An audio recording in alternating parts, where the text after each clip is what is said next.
Hello, I'm Sally Lindsay and I've got the whole gang round and tonight it's the 70s!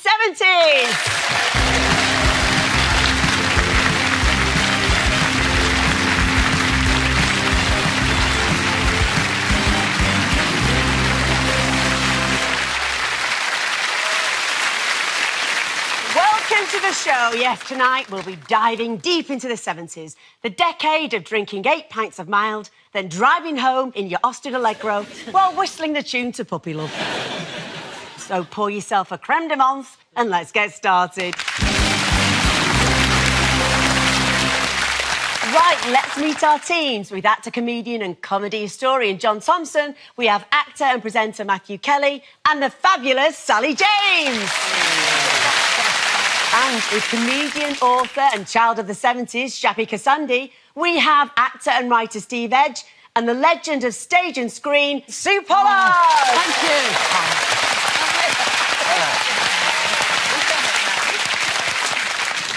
you. Welcome to the 70s.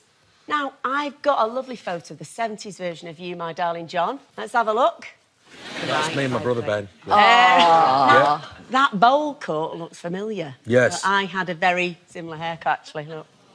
That's me on the right, by the way. Did your mum put the pudding basin on cut with... Yeah. That's what they called it, that, actual didn't it? hairdresser, so I don't know what went on there. Sally, we all remember you from Tiswas, of course. And how fantastic was that? It was insane. Great, great fun. Yeah, silly way to earn a living, but great fun. That actually is a picture of me with Adam West, who was, of course, Batman, and he turned up when I was doing the show I did before Tiswas, which was called Saturday Scene. Yeah. And we did a whole big photo shoot at the old London Weekend Studios, and he turned up and he said, right, I think you should dress as Robin, and he just called me Robin the entire time, and he never broke out of character, and he was just such fun. It was great memories. Royalty, yeah. isn't it? I know, yeah. Oh, Matthew. Yes, love. Now, what were you doing in the 70s, apart from looking very swish? Oh, very swish. Whoa! Cracking, eh? Now, we can have a look at a very youthful version of you, Matthew, very enthusiastically investigating a potential murder. Here we go. What is it? Well, I was thinking, if they're leaving for a cruise early tomorrow, why did they have that huge trunk sent up to the room? How do I know? Perhaps he wants a change of underwear. Yes, but he's already got 2 suitcases up there. Look, Dick, do me a favour. Don't bother me.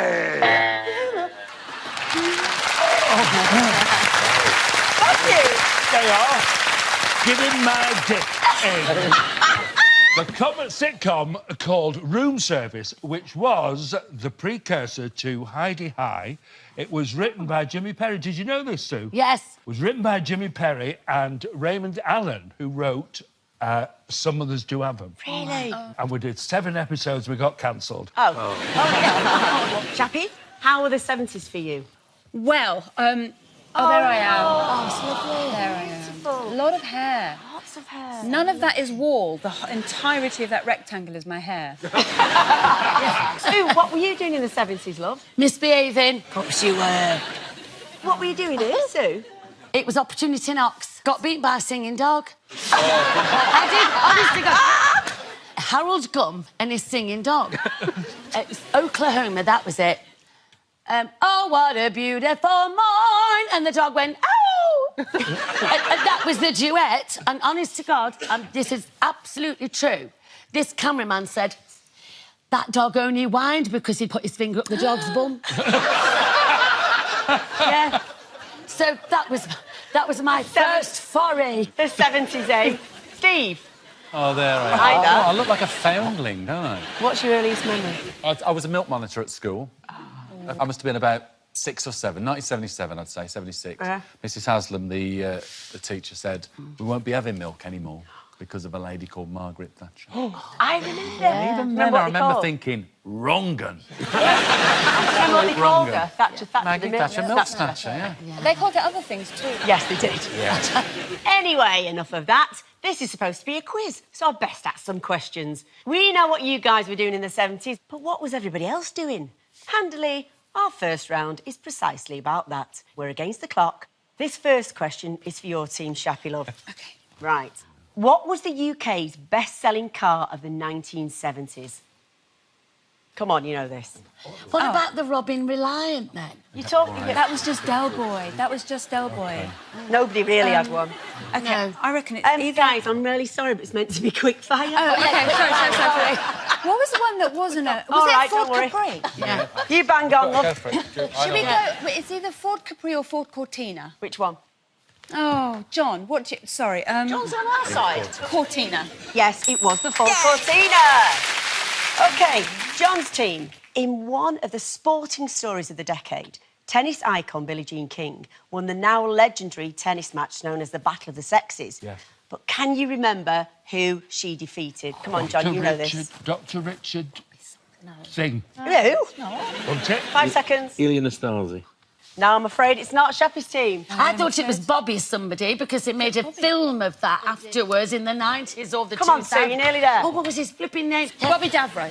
No, Bobby Davro. Yes, it was Bobby Davro. Oh, can I just have half a point, miss? Yes, you can. For Bobby. Just because you're Sue Pollard. Oh, thank you. You can have anything you want, love. It was Bobby Riggs. There we are. Bobby That's Ring. it. Sheppy's team, this is for you. What huge 70s news story is this person on about? It's wonderful. Absolutely super. Something I'd always dreamed about and never thought I'd do it at the age of 75, and I'm jolly proud to be British and feel we and the French have done it. I can't say more. I can see nothing wrong with it. If that's not Concorde, I don't know Concorde, what. isn't it? Yeah. It's either Concorde or he's just discovered something wonderful. Or penicillin. Up a mountain or something. Yeah. OK, should we go? Yeah, we're going to go with what I just said. Concorde. Yeah, Concorde. Yes. Oh, well done, girl. Excellent. I remember the Concorde. Yeah. They were on about the first commercial Concorde flight in 1976. John's team, why did the BBC film actor Derek Nimmo visiting a shop in the King's Road in 1977? I know exactly what this is. Go on. Oh, good. I think it was part of a That's Life type segment, Right, right? so what was he doing? Well, Derek Nimmo sort of always kind of talk like that, you see. He always played Vickers and kind of tough those people. And he goes, today I'm going to be a punk rocker. And they dressed him up as the full punk rocker, and he was going into Vivienne Westwood's shop. Well done, John. Well done. Thank you. That's the end of the questions, but shall we have a quick look at one of the most uncomfortable culture clashes ever recorded? Following your advice, I wandered round the King's Road in Chelsea and found myself in this rather curious little shop in the company of Johnny Rotten, Sid Vicious and other assorted Sex Pistols. Well, what's actually wrong with what I'm wearing? Mate, you look so bloody boring. I cannot believe it. I agree with you. Yes. The point is to change yourself. And if But you why? Why does one have to change? Because then you'll oneself? feel great.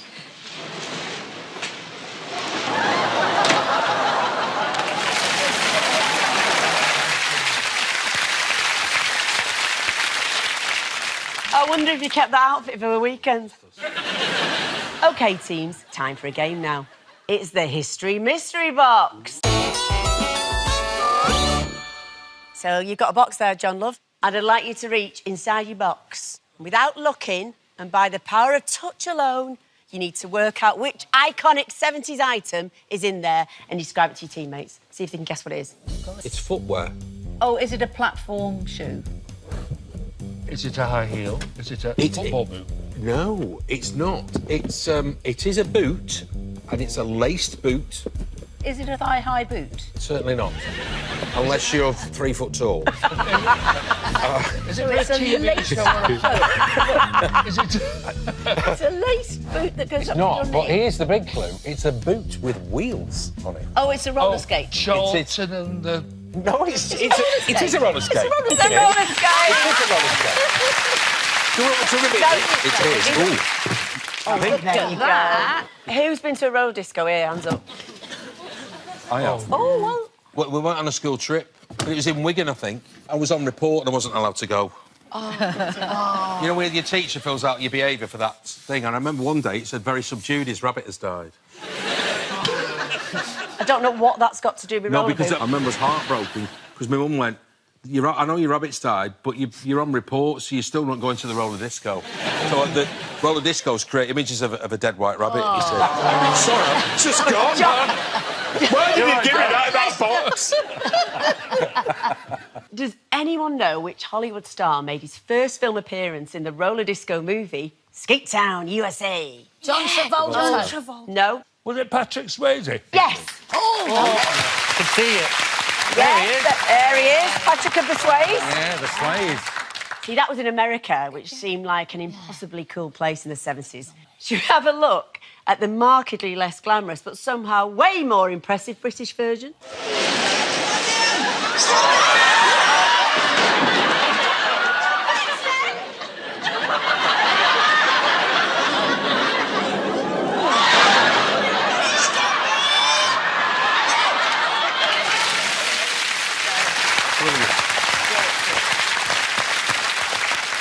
OK, Chappie.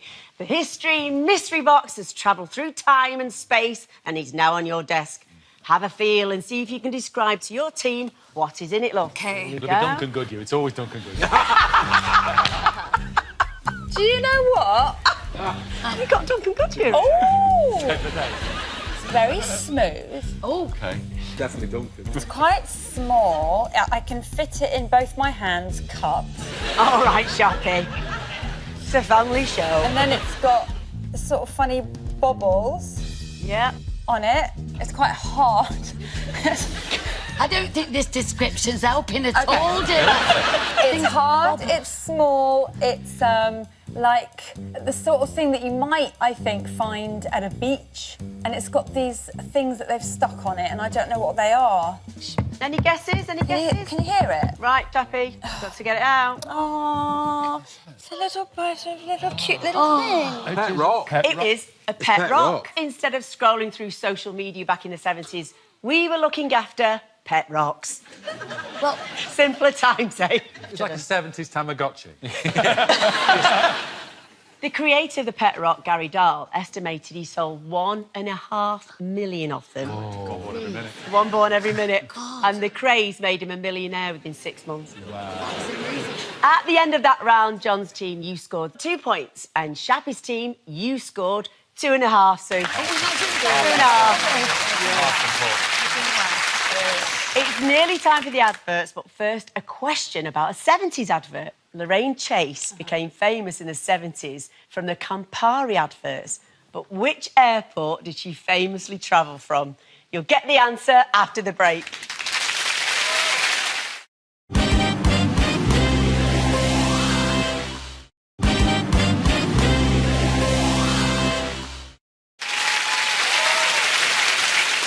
Welcome back. Before the break, I asked which airport Lorraine Chase had travelled from in the Campari advert. Now, John's team, did you get it? Birmingham International. She was asked, were you truly wafted here from paradise? And she goes, nah, Luton Airport. Yeah. It was, of course, all together. Luton Airport. Let's have a look. Campari, with soda, with lemonade, with tonic, but always with pleasure. Were you truly wafted here from paradise? No, Luton Airport. Absolutely brilliant. Right, our next round is about scary stuff. The 1970s was a dangerous and scary time. Health and safety? No. We never heard of it in the 70s. Optional seatbelts, chip pan fires.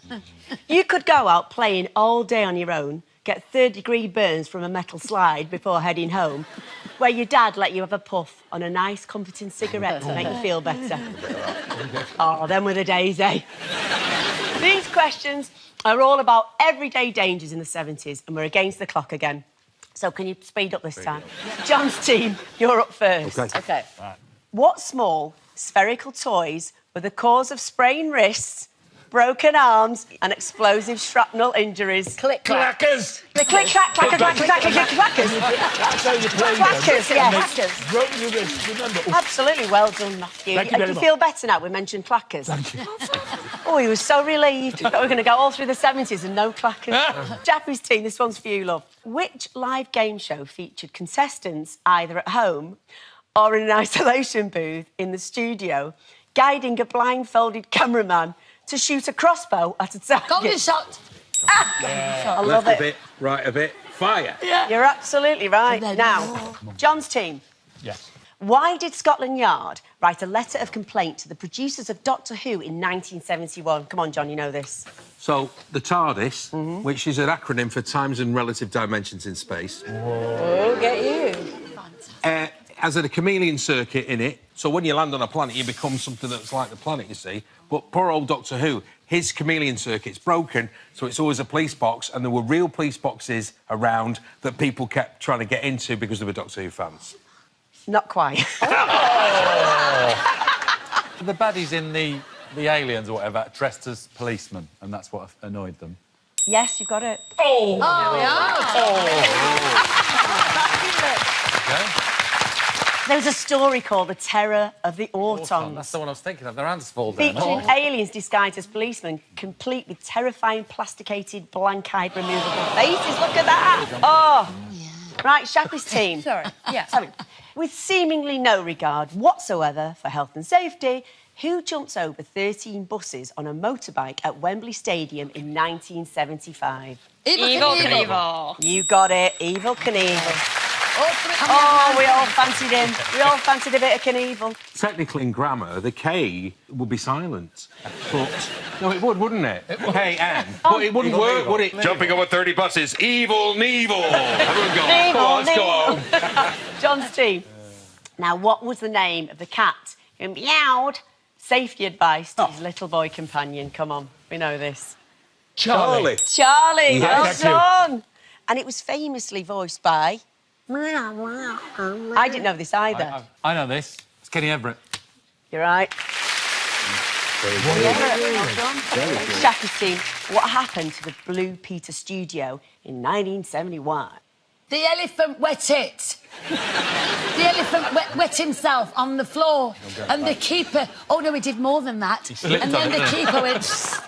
Yeah, You know when you have injured points himself. in your career and Sue Pollard just shouts to you, the elephant wet it! I'm done now, I've done everything, I don't need to do anything else. John, I'm throwing it over to you, John's team. Was it the one... It was The Blue vandalised? Peter... Was it the Italian sunken garden was vandalised? No, the whole studio nearly caught fire when a brownie campfire got out of control. No. Oh, ding, ding, ding. Now, that's the end of the questions. Shall we have a look at some brownies gallantly trying to get to the end of their song while edging nervously away from the burning flames? We're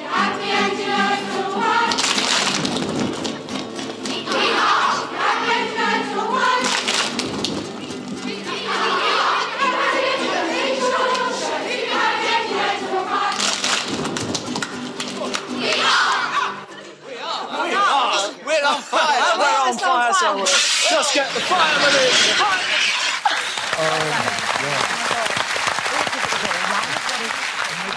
I love the tension between the people trying to pretend that nothing's happening and the people who think the fire should probably be put out.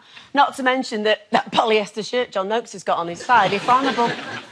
Clearly, if you're here tonight, you made it through the 70s relatively unscathed. And that's probably because of the valuable safety information being pumped into your living room during the golden era of public information films. John's team, I'm going to show you someone or something featured in a public information film, and I want you to tell me, what were they warning you about? First up, what's this sinister hooded figure standing in some reeds warning children about? Is that the dark spirit of the... Yeah, spirit of dark water. Spirit of dark water. That's it. Very good. Yeah. Well done, being careless near water. Water. And it was voiced by Donald Pleasant, you know, who played Blofeld, Mr. Bond.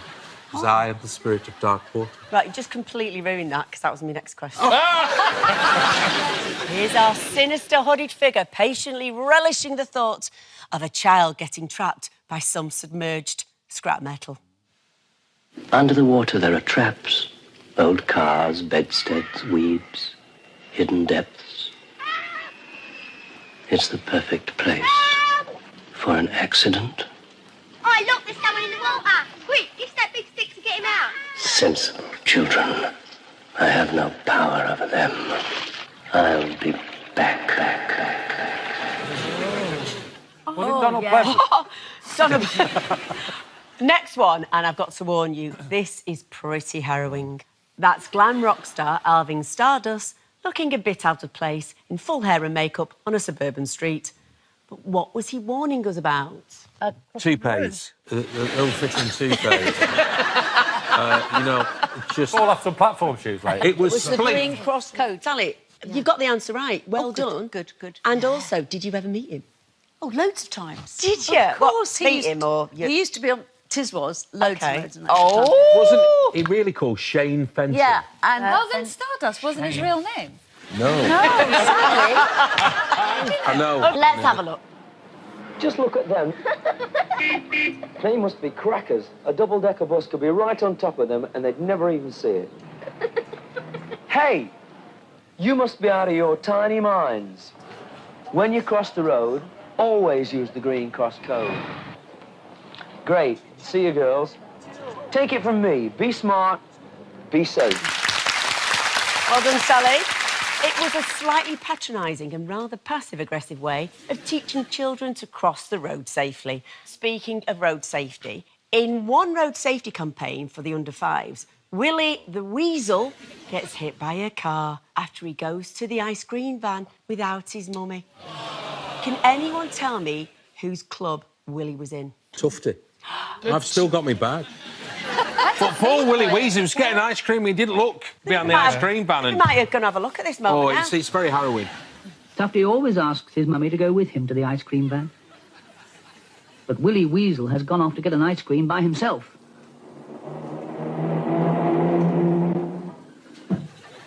Oh, dear. Oh, Mummy! Willie has been knocked down by a car. Now Willie has been hurt. And all because he didn't ask his mummy to go with him to the ice cream van. Oh, at least he's not dead. John's team, what word have we blanked out here from this oldie-weldy animated public information film? Women. Slightly sexist, but I love it. It's cars? not women, John, no. Oh. Is it cars? No. I OK, don't I'll give know. you one more go. For all the tea in China, you'll not get it, but have another OK. go.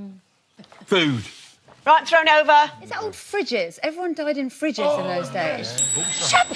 Yes! Got it right!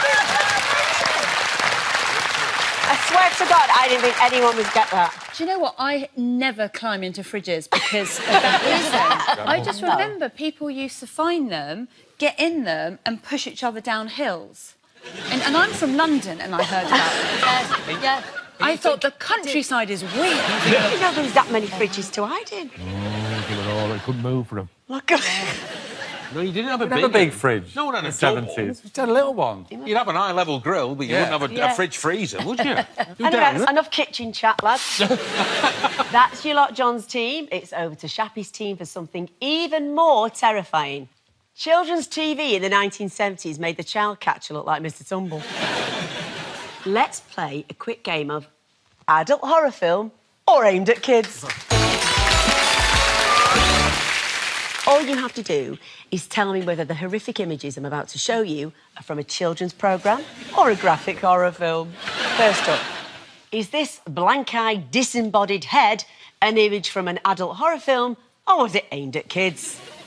Oh, kids. Oh, kids, Kids, yeah, definitely aimed at kids. What was It's like it? Stig of the Dump or something. Yeah. Is it Wurzel Gummidge? Yes, Wurzel well done, Gummidge, Stephen right. Edge. It was aimed at kids. Yeah. It was, of course, Wurzel Gummidge. You're right, Steve. If you remember, Wurzel the Scarecrow had removable heads. And this... Let me sing it then. Yeah. This was his singing head, handily floating in a barrel of water for extra nightmare fuel. Now, can anyone guess what this natty head, clearly painted on facial hair, was called? It's my handsome head. He said it's my handsome head. Right, John, you're right. This was his handsome head. Oh, poor Oh, it's That's great his- to dust down these old impressions. Next one, Shappy's team. Is this from adult horror film or was this aimed at kids?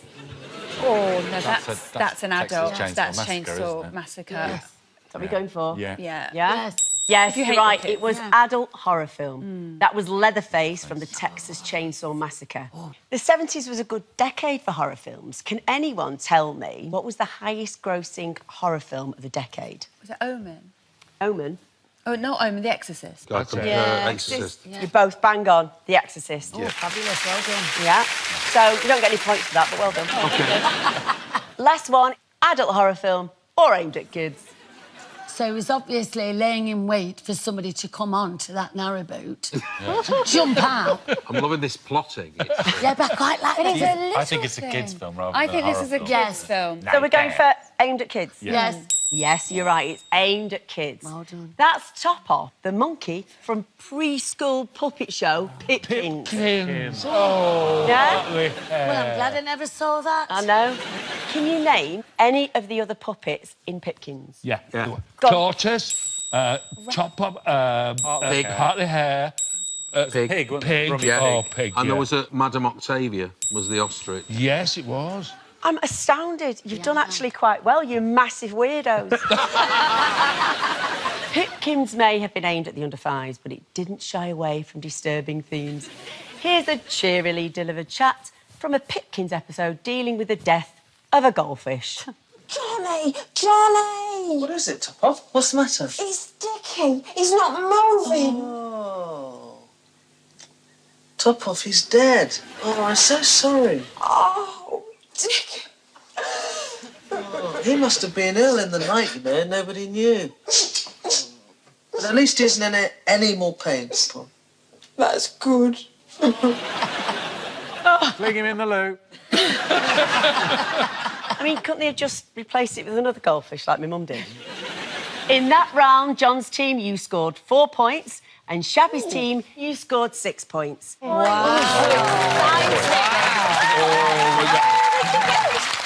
It's nearly time for the adverts, but speaking of adverts, why was a bespectacled man mysteriously creeping about in the middle of the night? We'll find out after the break.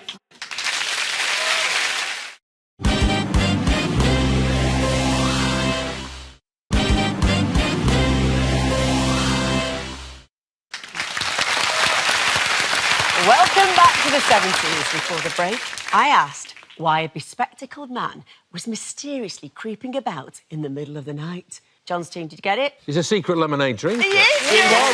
He was the memorably tuneful, jauntily pajamaed secret lemonade drinker. I'm a secret lemonade drinker. Always. I'm trying to give it up, but it's one of those nights. Always lemonade. I'm a secret lemonade drinker. Pretty sad in the middle of the night, lemonade, isn't it? Yeah. Now, sitcoms had some of the highest viewing figures of any TV in the 70s. 6 of them made the top 20 most watched TV moments of the decade. Almost every night we'd settle on the sofa to watch our favourites, which seems fitting as we play Who Sits on This? Right, here's your first one. All you need to do is tell me who sits on this. Is that to the man born? Yeah, Penelope Keith. I think Good Life. Yes. I think that's Tom and Barbara Good from The Good Life. OK. That's their sofa. No. This tastefully appointed and fashionably beige sofa belonged to the Leadbetters in The Good Life. Can anyone remember what Jerry liked to get up to on that sofa when Margot was out for the evening? You remember? No? I'm stuck? stuck, yeah. He got a takeaway curry, smoked a big cigar and listened to Engelbert Humperdinck. Brilliant. The dream. Don't not want to do that. Next up, who sits on this? A nice little crocheted antimacassar on the back there, 70s authenticity. That's Rising Damp. Yeah. And that is... Is it well, his it fault? could be any of them, couldn't it? Do you know, my nana had antimacassars, Well, and I think, thought it what was does a that mean, relative. then? I thought she was with a Moroccan relative, antimacassar. And I wondered when she was coming round. Antimacassar. And then it was explained to me. I went, when were we going to meet? Is she coming round this Christmas, antimacassar? Seriously. And I found out it's oil of macassar that men put on their hair. Yeah. So which sofa are we going? Who is it? Who's sofa? Rising Damp. Yeah. It's not Leonard Rossiter, is it? No, It's Richard Francis de la Tour. Beckinsale. No. I think it's Frances Jones. Frances Miss de la Jones. Tour. OK, are we going for? Miss Jones. Miss Jones. Miss Jones. We've overruled the captain. Yes, No! it was Miss Jones. Sofa is rising down. Not so for this one, but who sits on this utilitarian and often famously overcrowded table? You know this. We know this. John knows it. Does anybody else? He would know it. No, come on, John. It could be. Very famous sitcom. I quite like what Matthew said. Yeah. It's like on the buses where they have a break. In the canteen. Are you going for that? Let's go with on the buses. On the buses? Yeah. OK, no, completely wrong. No. This was a table in the Grace Brothers canteen. Are you being served? Famous for everybody always sitting on one side of it to get the camera angles right. Naturally. How many of Grace Brothers' departments can you name? Write them down. Go on. Talk amongst yourselves. Just gonna have a little cocktail. I don't know what it is, but I think the enamel's gonna come off my teeth. Oh my God! Yeah. Trying to kill me.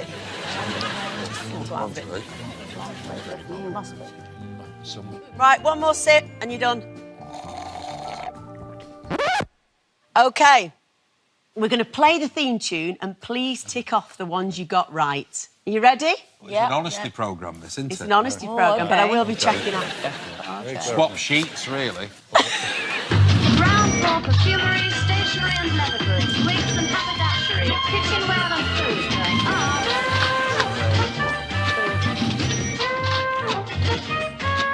First floor, telephones, gents' ready-made suits, shirts, socks, tie hats, underwear and shoes going on.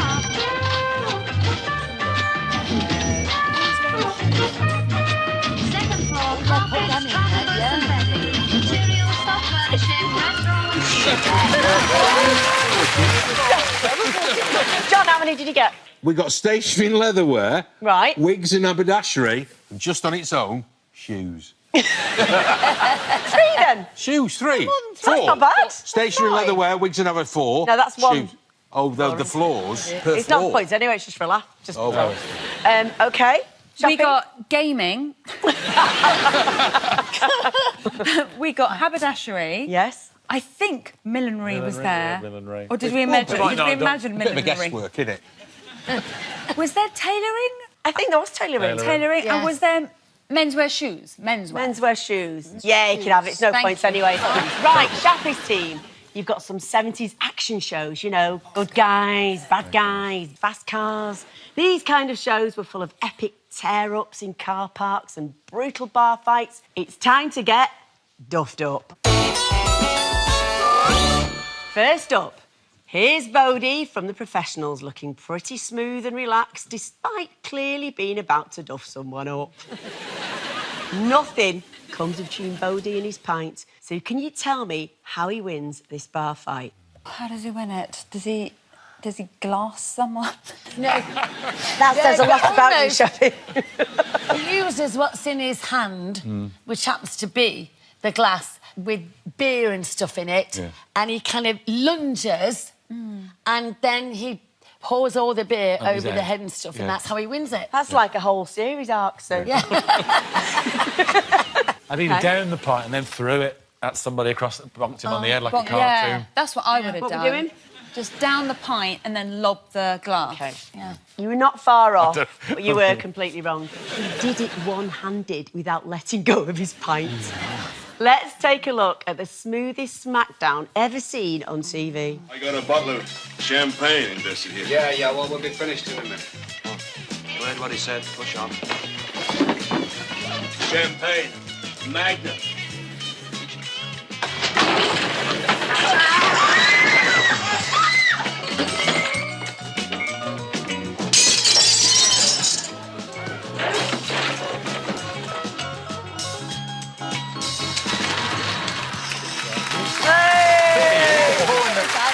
The bit of that pour in the pint, that's what Sue said. Yeah, but he didn't let go of his pint, did he? I mean, That looked like a regular weekend in my dad's pub. Can anyone remember which fictional department the professionals work for? CI5. Well done. Oh, well done. Yes. And I know that because everyone took the mickey out of me when I was a kid because I said C15. And everyone, idiot, CI5, idiot. So thank you for not calling me an idiot. You're not an idiot. You would just close that circle, Jackie. Close that circle. Here's Purdy from the New Avengers, looking pretty terrified and clearly in a spot of bother, cowering in the sewers. She's definitely about to get duffed up, but by who, or rather, what? I'll give you a clue. The episode was titled Gnaws. What kind of thing can gnaw through wood, metal, and even, potentially, Joanna Lumley? Basil brush. Was it an animal? What could gnaw through jaws from Well, exactly. bond? I reckon it's obviously a take on Jaws. Yeah. And it's got absolutely the teeth because it's one removed from another planet or something similar that's grown in the sewer. In the And it's water. been yeah. OK, what's our answer? Shark. So we're going to go for shark? Yeah. OK. No, absolutely not. It's a giant rat, obviously. Oh, cool. Let's take a look and marvel at the incredible special effects back then.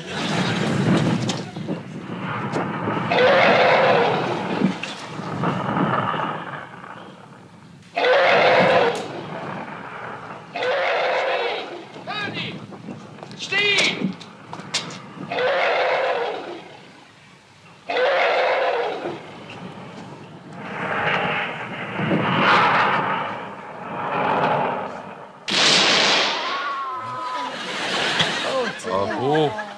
Now, I'm no David Attenborough, but I'm not sure rat sounds like T-Rex. So bizarre. So bizarre. So Shapistine, the Sweeney was known for its violent tear-ups. Take a look at this epic and brutal free-for-all from the very first episode of the series.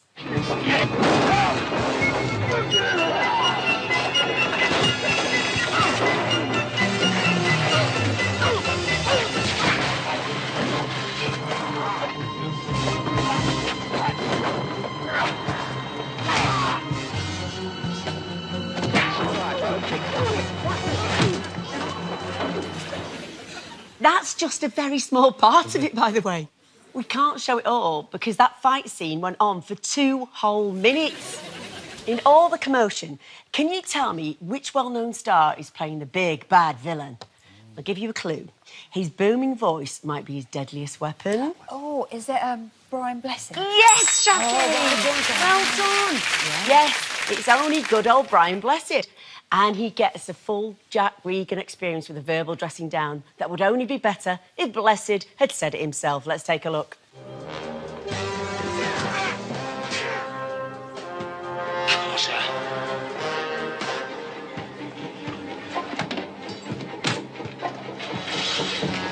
Switch off, or they'll collect your head in a pillowcase. In a pillowcase? Where's he finding a pillowcase on an industrial estate? Yeah, what? I mean, is it near a Dunelm? Regan always had a way with words. Can anyone remember any particularly brilliant Reganisms? Yeah, get your trousers on, you're nicked. Brilliant, Solid. Shut it. Oh, yeah. Shut it. That's dinner, sweetie, son, and we haven't had any dinner. Yes, that's it. Well done. Both teams scored 1 point there. Time for some more ads. Any guesses what product drove Valerie Leon into a frenzy in a series of ads throughout the 70s? Find out after the break.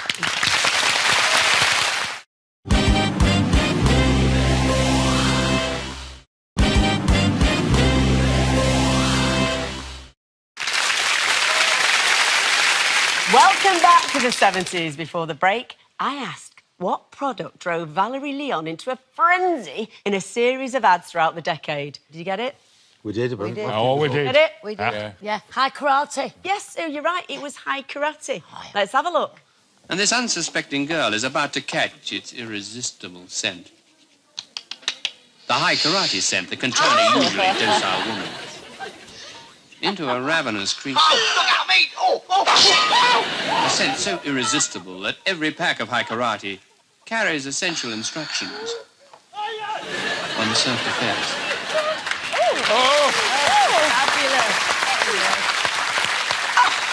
What a dreamboat, eh? I mean, there isn't a smell in the world strong enough to make me attracted to that moustache. What was your favourite 70s scent? Aramis. I remember my dad, whenever him and my mum were going out, which was every night, to make me feel better about the fact they were leaving us again. Right. He would dab a bit of Aramis under my nose so I could smell him in the night if I missed them. It's very harrowing.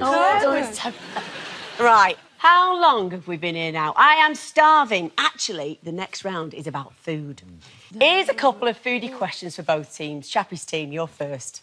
Cooking Price-Wise was a short-lived ITV cooking show presented by Gone Wand, Vincent Price.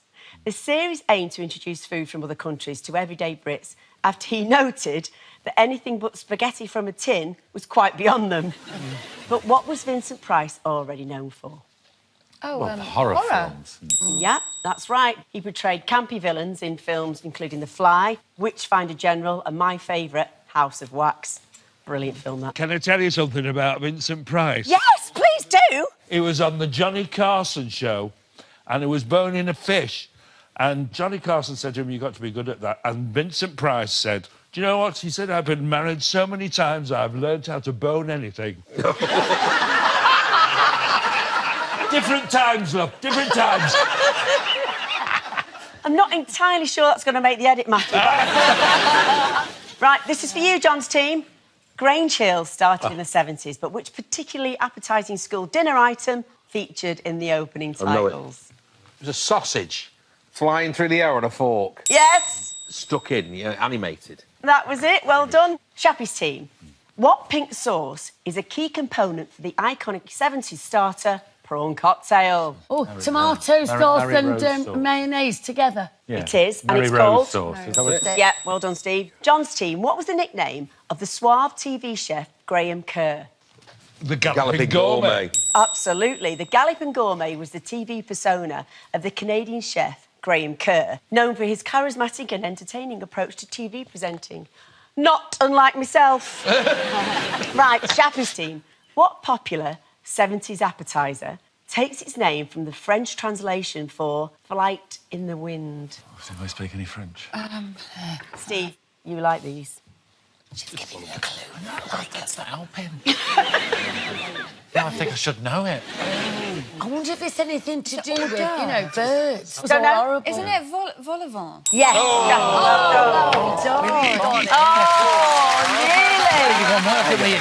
Minor glory. Vol au vent. How classy were they? John's team. Name 5 of the flavours of Angel Delight available in the 1970s. Butterscotch. The big winner, that was everyone. Chocolate. Banana. Vanilla. Oh, banana, yeah. Yeah. Oh, There's a lemon and lime, I seem to remember. Yes. Butterscotch, I've said We've that. got Yeah. butterscotch, chocolate, Lemon. strawberry. Yeah, you've done 5. Well done. Thank you. Shall we try some of them out? Fabulous. Oh, amazing. And they appear. Go on, then. You having a go? Oh, yeah. Sure, do it now. Yeah, go on. Thought it was lemon and it's not. What is it? Banana.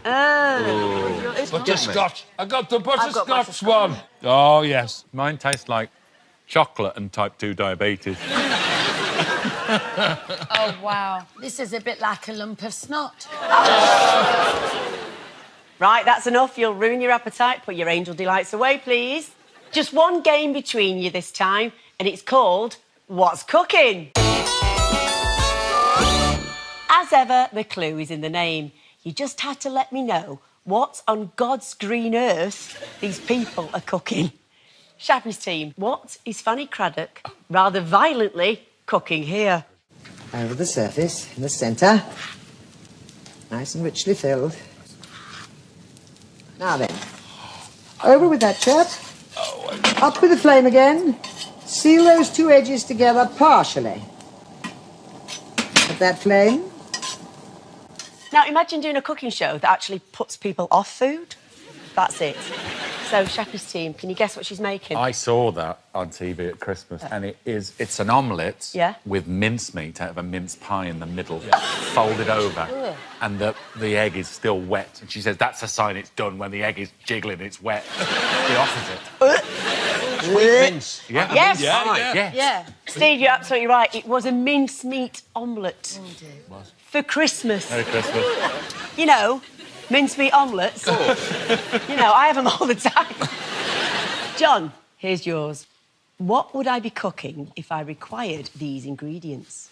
1 packet of frozen mixed vegetables, 1 chicken stock cube, 1 level tablespoon of aspic jelly crystals, 4 ounces of cold chicken, diced, 1 tablespoon of dry sherry, a small lettuce, and 1 bunch of radishes, obviously cut into roses. John's team, guess what I'm making? I know. You know, Is it a aspic patty? ring. Yeah, chicken aspic ring. What sounds wrong? I would imagine that this is a chicken in aspic ring, jelly ring. It was basically shredded chicken floating in chicken-flavoured jelly. Lovely. That's good. All shades That's of what wrong. it is. John, I'm going to give you that. It was chicken aspic towers. You used to live there, Sally. Yes, when the work dried up, John. Look, don't they look delicious? And if you want to try that recipe at home, why? Shappy's team, what's a youthful and very smartly dressed Delia Smith cooking here? OK. See, both the colour and the texture are equally sinister. Is that like meat or brown? I don't Is know it what some that kind is. of cake mix mixed with death? No, it was lentil rissoles. Is there a more 70s word than rissoles? In fact, even Delia found it a bit of an unattractive word. So she boldly and efficiently decides to make up her own word and call these delicious-looking items chiladas. I want to make a recipe for you called chiladas. I made that name up because, really, they're lentil rissoles, and I thought that sounded a bit dull, and these are so delicious, I thought they needed a posher name. And I've got some cooked here. Now, if you were serving them in a salad, you would cook them for less time than that. I've cooked them longer, and they've absorbed all the water, and they've gone to a nice sort of mashed potato texture. I love that she thinks mashed potato texture is a good thing for lentils. John, from the same series, with a friendly, no-nonsense style, what exotic dish is Delia cooking here? You're joking, off that. I thought it shouldn't be anything. Come on, we just got to guess. It's 3 70s. pans, that's the clue. 3-pan omelette? 3-pan omelette. They should do some sort of roast, because she always likes to do There's a- basic stuff. Come on. I'm going curry. Curry? Yeah. Actually, it was a trick question. She's already made the hugely exotic spaghetti bolognese. With 3 pans? But now she needs to gently and clearly explain the unfamiliar process of how to transfer the spaghetti out of the pan and onto the plate, and then how to eat it. And now I want to show you how to dish it up, because when I first started, I got in a muddle. So what you do is you just give it a little bit of a mix like that, and then to serve it, you lift it up very, very high. That's the secret. If you lift it high, it goes straight over to the plate neatly, and you don't have any problems. And now I want to show you how to eat spaghetti. The best thing to do is to take a few strands, not too many, lift them up, and then take them to the edge of the plate, twist the fork round on the plate, or you can do this on a spoon, and then lift it up so that you've got a bite-sized piece like that. Isn't that brilliant? Incidentally, Barbara, my mum, was the first person on our street to make a lasagna. And it was so unusual, she got the neighbours in to have a look. So I had a friend at school that didn't believe in aubergines. Didn't believe in them? No, Like didn't God. believe in them, because aubergine is a huge part of Persian cooking. And my mum would, like, have... Whenever, like, there was someone coming over from Iran, she'd say, oh, could you bring me aubergine? And people would come, like, through Heathrow with suitcases full of aubergine. And I'd have to, like, bring my friends around from school to prove that they existed. That's why I'm dressed like one. In that round, John's team, you scored 4, and Shappy's team, you scored 4. So, Shappy is still in the lead. It's nearly time for the adverts, but first, why were so many 70s celebs worried about someone called Humphrey? See you after the break.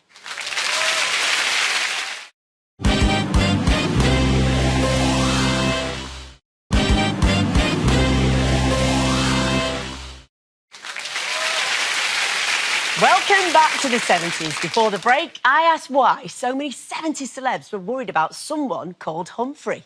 Did you get it, any of you? It was a milk advert. Yes, that's right. And how did it go Yeah, again? a red and white stripy straw. It did. But it was a bendy straw, slightly curved like that. Yeah. And it used to go like this, and they go, watch out, watch out, there's a Humphrey. Good about. Yes. Well done, John Steen. Very good. Yeah, they were stealing people's milk. Here's a friendly warning message from a very lyrical Muhammad Ali, who nearly falls victim to Humphrey's trademark stripy straw.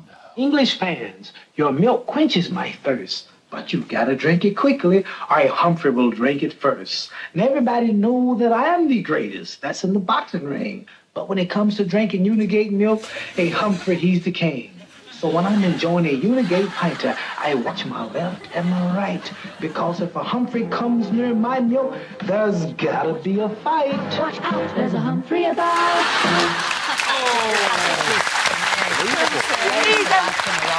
You see his little pinky finger there, like that. He just smashed someone's head in, and he's drinking his milk like that. Very elegant. Now, this round is all about classic films and music of the 70s. First up, some quick-fire questions all about music. Shappy's team, you're up first. The Sex Pistols' first single was Anarchy in the UK. Can you name their second?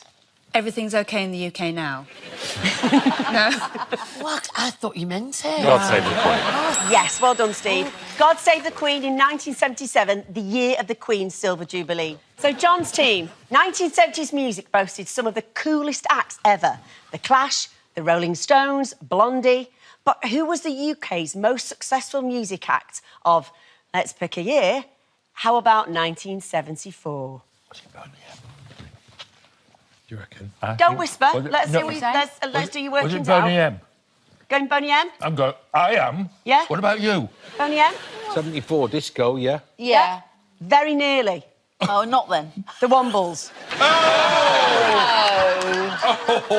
In 1974, the Big Wombles disco had band. multiple top 10 hits and more songs in the chart for more weeks than any other act in that market. No. Unbelievable. OK, Shappy's team. ABBA is, of course, an acronym formed by the band's members' names. Point if you can give me all four of them. Agnetha. Benny. Bjorn. And no. Oh, it's really difficult, this one. Annabelle. No, that's too English. We know. Oh, no, you've got to give us a few more minutes. No, this show has to finish one night. Agnetha, Bjorn, Benny. And Anastasia. No. OK, throw it over. Anna Frida. That's it, well done. Well done, Kelly. So, John's team. Matthew, you might be good at this one.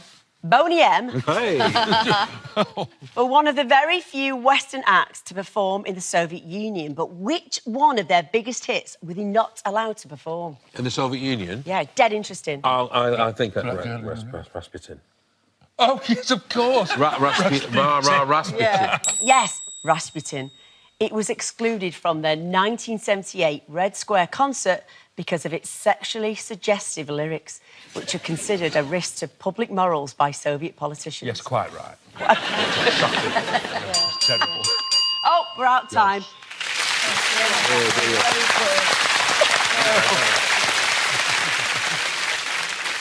The 1970s are widely seen as one of the best decades of all time for cinema. It was a decade where there were 5 Bond films. Some of them were great, and some of them were Moonraker. But which films will our teams find in our big box of popcorn? Team captains, you're going to rummage around in the box of popcorn for various items which represent some famous films from the 70s. You can also give a line from the film as long as it doesn't give the title away, and your teammates have to guess the film. OK, Chappie's team, you're first. You've got 30 seconds to guess as many films as you can, starting now. We're gonna need a bigger boat. Yeah. The force is strong. Star Wars. Thank you very much. I hate you, Butler. On the bus. Oh, I'm going berserk on the bus. Oh, look, I've got a golden ticket. Willy Wonka and the Chocolate Factory. Go on, go. I was cured all right. Oh. Clockwork Orange. Clockwork Orange, yes. Yeah, no. Yeah. Hey! Time's up. Well done, Shappy. That was brilliant. Well done, Joe. John, it's your turn. John's team, you've got 30 seconds to guess as many films as you can. Starting now. Gonna make him an offer he can't refuse. Oh, The Godfather. What's he doing? Adrian! Come on, Adrian! Yes. Come up to the lab and see what's on the slab. Rocky Horror Picture Show. Yes. Oh, bear with me. This is good. You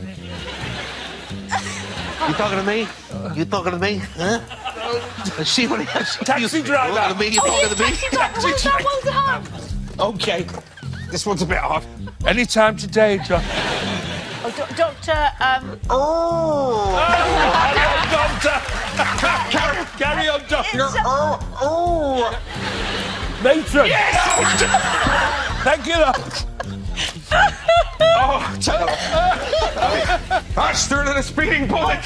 Superman!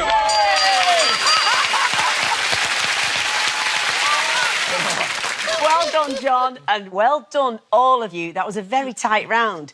Shappy's team, you've scored 6 points. And John's team, you've scored 8 points. Ooh! We are catching up. That prize is about class. Here comes another ad break. But first, you must recognise these fellas. But why did they think humans were primitive people?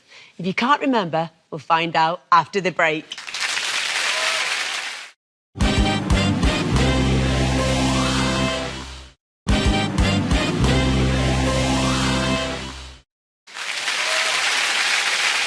Welcome back to the 70s. Before the break, I asked why these fellas thought humans were a primitive people. Bit judgy.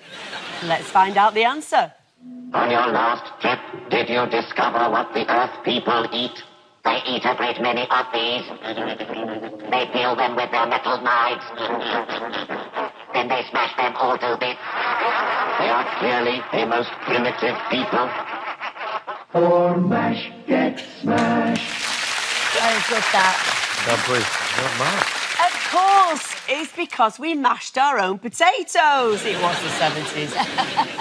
We're back on TV for this round. Well, I mean, we've always been on TV the whole time, but I've got some more questions about TV now. Shappy's team, you're first. Right. Which character in a long-running soap known for its sensational storylines was accused of being a Russian spy? No. Any idea? No idea. John's team? Arthur Fowler. Nearly. Amy Turtle in Crossroads. Ah. Right, John's team, this one's for you. Which long-running daytime legal drama included early roles for future stars, including Bob Hoskins, Ben Kingsley and Don Warrington, in a whopping 3 different roles? Crown Court. Yes, Crown Court was a daytime TV courtroom drama featuring a rotating cast of actors, including a certain very young and beautiful Sally James. And here she is. Oh, gosh. Oh. Hey! My gosh, how many years ago was that? Well, obviously in the 70s. Just leave it at that. Shappy's team. Which Knight of the Realm first appeared on TV as a teenager on New Faces in 1975? Knight of the Realm. Still going now. Oh, I know. Yeah. He was in Harry Potter. And Not his Ian McKellen. skis, it wasn't Ian McKellen. Yeah, it's not Ian McKellen. OK, so it's not Ian McKellen. OK, We know guys? it's Lenny Henry. It's Lenny Henry. Yes, Sir Lenny Henry. Yeah. He was 16 and he did impressions of Frank Spencer and Stevie Wonder. John's team. Now, which TV quiz show might teenagers have appeared on with their parents? Generation Day. Ask the family. No, ask the family. Well done. Ask Yes. the family, yes. OK, Shappy's team. Sport of all kinds was a staple of 70s TV, with as many as 1 billion viewers worldwide watching one particular live sporting event in 1974. What was it? Worldwide, wouldn't that be a Worldwide. football game? Yes. World Cup final. The World Cup final. Absolutely wrong. John's team? I've got a feeling it's something to do with boxing. Oh, yeah. She's not giving me anything away. Rumble in the jungle. Rumble in the jungle. Well done, Matthew. Oh, yes. Yes. Because I know a lot about sport. Yes, the Rumble in the Jungle, the boxing match between George Foreman and Muhammad Ali. OK, John's team. Speaking of sport, can you name 3 sports which featured on the classic that was Indoor League? Shove Halfpenny. What's that one? The Skittles. Bar Skittles. Bar Skittles, yeah. What was the third one? Whist. We need one more. Darts. Indoors, yes. Darts. 3, well done.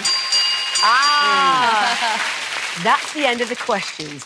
We can have a quick look at Indoor League, but before we do, can you remember how host Fred Truman signed off each episode? Yeah. I'll stay there. Right. Well done, yes. Here he is, proudly representing Yorkshire with every Yorkshire fibre of his Yorkshire being. We're going to leave you now with a last look at John Peters enjoying his moment of glory. I'll sit it.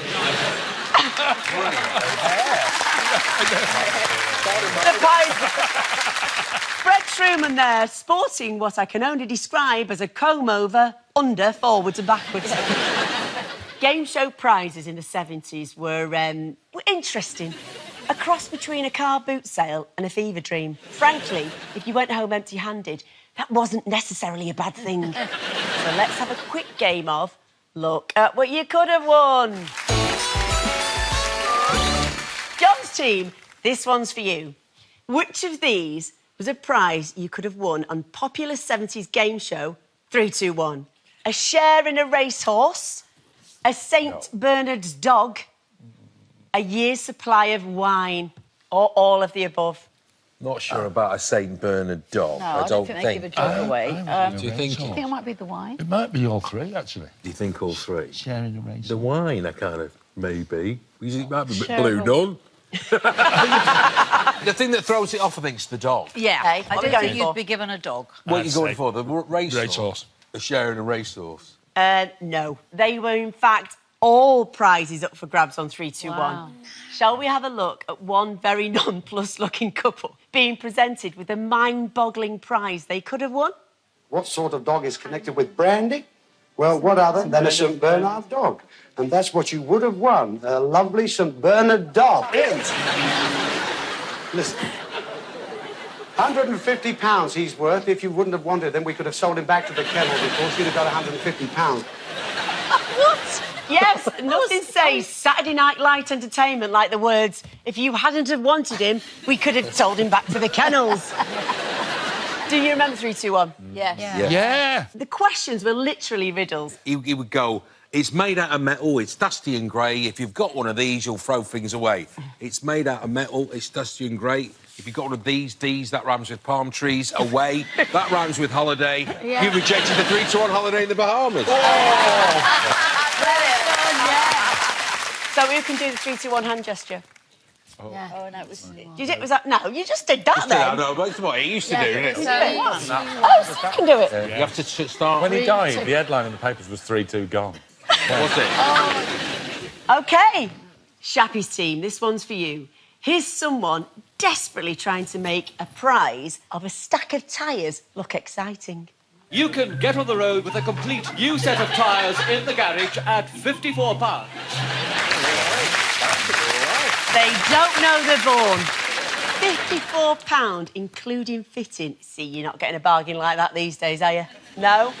But can you tell me on which regional game show were those tyres one of the prizes on offer? Sale of the Century. Yes, it was Sale of the Century, hosted by the marvellous Nicholas Parsons. So, both teams, can anyone tell me the show's famous opening line? Live from Norwich, it's the quiz of the week. Yeah. Yes! Yes, Steve Edge, well done. OK, I'm going to quickly tot up the score so far, and the team with the most points gets to go through to the big prize final and play the final game. And I can tell you that going through to the final round tonight are... John's team!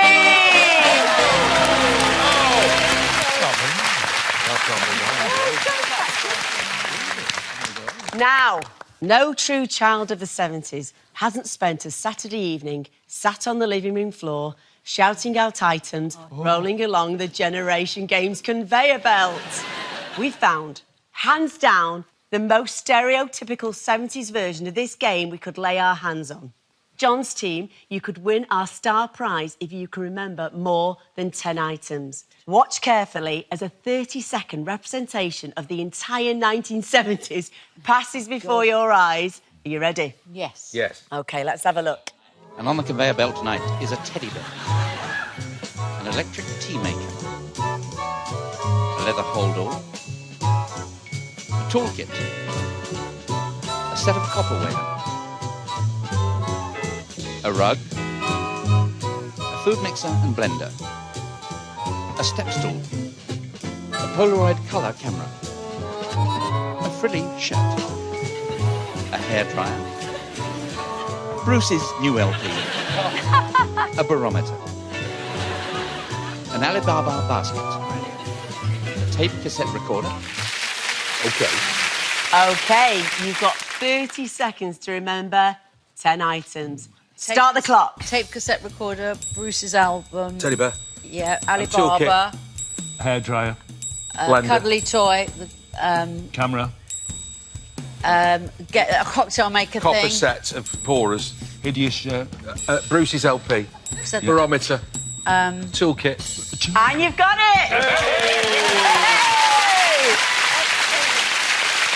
Didn't they do well? Oh, that was terrible. John, you do, Bruce. I was rubbish at that. What have they got? They've got the lot. Congratulations, John's team. And well done, Chappie's team. You don't go away empty-handed. You get a 70s quiz night booby prize, a lifetime supply of Pet Rocks.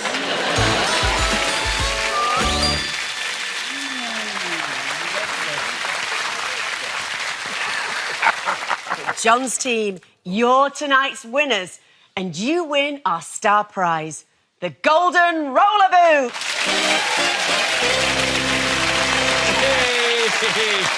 Well, that brings the 1970s to a close. Again, we hope you've enjoyed our little trip down memory lane. Many thanks to team captains John Thompson and Shappy Kasandi. And also to their teammates, the wonderful Matthew Kelly,